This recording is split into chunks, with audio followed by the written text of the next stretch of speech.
Are you sure about that? Yes. Like El Paso, a couple. I don't know about that. Did they? Well, you don't know, but I do. Did they say thug or the lonely, mentally ill, poor lone wolf shooter? You said terrorist. No, hold on. You're right. Sometimes I will 100% agree. Sometimes they give favorable wording to people that do not deserve it, and they absolutely should be fucking destroyed as a terrorist. So my argument here is that there's a racial bias. No, it's not, because equally as much, they often call these same people terrorists. I don't know why, I don't know the difference, but it's definitely not any white kid who shoots up a school or bombs a fucking theater, whatever it is. They call a or a person with mental conditions. They use the word terrorist constantly. They call him attacker or a gunman usually, or a shooter. It's usually not terrorist. All the way. Also, generally, what you'll see a lot of is that you never end up hearing. A lot of conservatives will be like, when there's a white guy that shoots a place up, they'll be like, don't share their manifesto, don't share their name, especially. But if it's a brown guy that shot a place up, or they're a terrorist, they're like, spread their name around everywhere. If it's but you're bring out their criminal record and all that stuff. Hey, you know Wait, what everywhere. No, hey Betty. No, hold on, Wes. Hey, Mindwaves, the host, go ahead. No, I wanted Pixie to go. Pig Puncher, you're talking.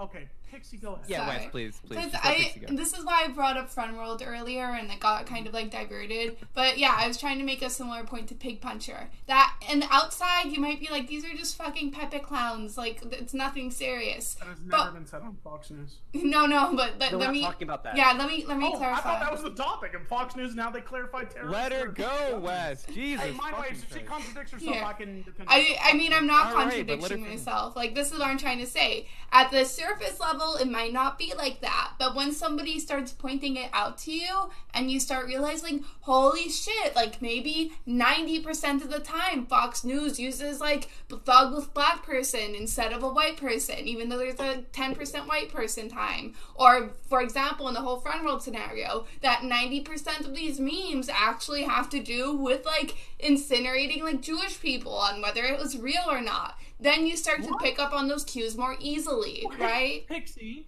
do you not realize the crazy fucking difference you just made from a news source using the word thug and the majority being black people versus someone who's a fucking what was the second point you just said? I was talking to you about the Front World memes and how at the exterior it just looks like, oh, you know, random like Pepe clowns, but then once somebody points it out to you, you start picking up on the other racist connotations these memes have. Okay, so you're trying to make Nick Fuentes is literally taking over the Turning Point's conservative movement, and that's a way more compelling subject than this. I feel like no, this is some good content. Really, that is like a really important subject, and this is like I just want to say really quick now that I have a little. Gotta know when to move on. I have to leave, but I just want to say thank you to Ian and to everyone on the show for talking with me. It was super nice. I wish I could stay, but it was last minute. I didn't know I was going to be on tonight. And I appreciate you guys all, getting involved in the good dialogue. I like it. But I kind of agree with Bastia's point before I leave. I think that Nick Fuentes' participation and infiltration of the Turning Points movement and the alt-right movement in this country is a really important topic, and we shouldn't focus on Fox News. But I'm not part of it anymore. I'm leaving. Love you guys. Have a good night. See ya. Take it easy, Luna. Thanks for coming. Thanks. Yeah, no problem.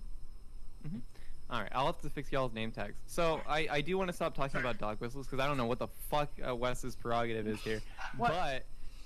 But wait, yeah, what do you mean? So, like, what is my prerogative?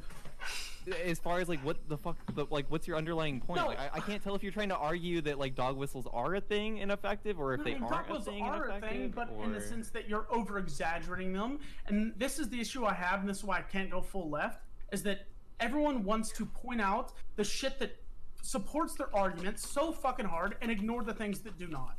So when you look at, we're talking about Fox News, for example, who I think is not the greatest news source, but I also think they're pure fake news. I don't think they're like anti-Trump, but they're I'd say they're more against his side, sure. But to say that anytime some domestic terrorism comes up that they talk about a man with a mental issue instead of calling him a terrorist is absolutely false and asinine. And to claim such, you are just denying information, which is just as bad as these fucking news articles who spread misinformation, because you're doing the same right now, as in you're denying the information that is actually put forward.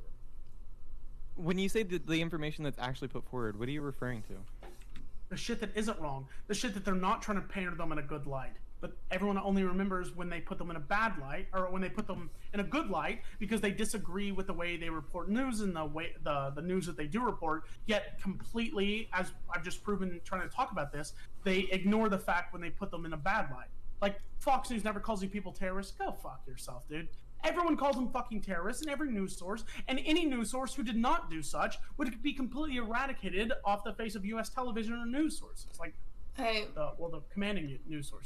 Wes, I don't know if this is possible, but if I found you data talking about like the amount of times like Fox uses like the word thug when it comes to like a black person, and the amount of times they use like mentally ill lone wolf shooter or whatever with a white person, would you concede that there's like a bias in a narrative they're trying to push? Yeah, there? I would. I'm a person who constantly, if I'm proven wrong, I change my views. So yeah, I would. We should definitely hash this out at a different time then, and we could definitely have that conversation. But I don't think it's right now.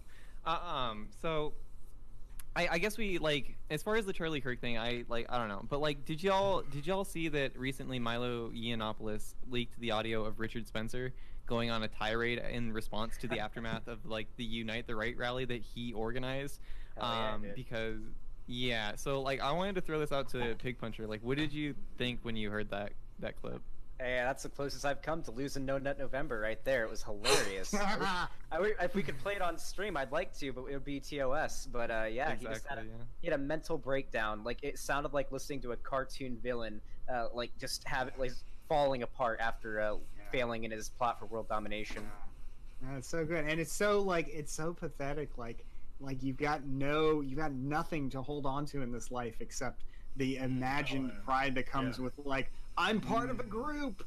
I'm part of this group, but you literally as an individual have nothing. Not even part of it. He's the leader. No. I mean, in the clip, he's talking about like my people, you know, and he's like, it emphasizes that all these people who are like these extreme alt-right, like, you know, they're either grifters or they're just like the most debased losers. It's just it's really pathetic. Agreed. Yeah. Also, one thing I think this video did a lot was the alt-right, or at least the face of the alt-right, has been Richard Spencer for quite a while. A very well-dressed, well put together, guy, right? And so with this video coming out, it's definitely kind of shattered that perspective for a lot of people. And I saw some of like the old like skeptic YouTubers who were like defending Richard Spencer back in 2016, saying, "Oh my God, I can't believe I defended this guy." So I think it's definitely pretty good that this leaked. It's pretty hilarious too. Yeah. What do we think well, first of all, like what do we think that, I think we were talking about this before,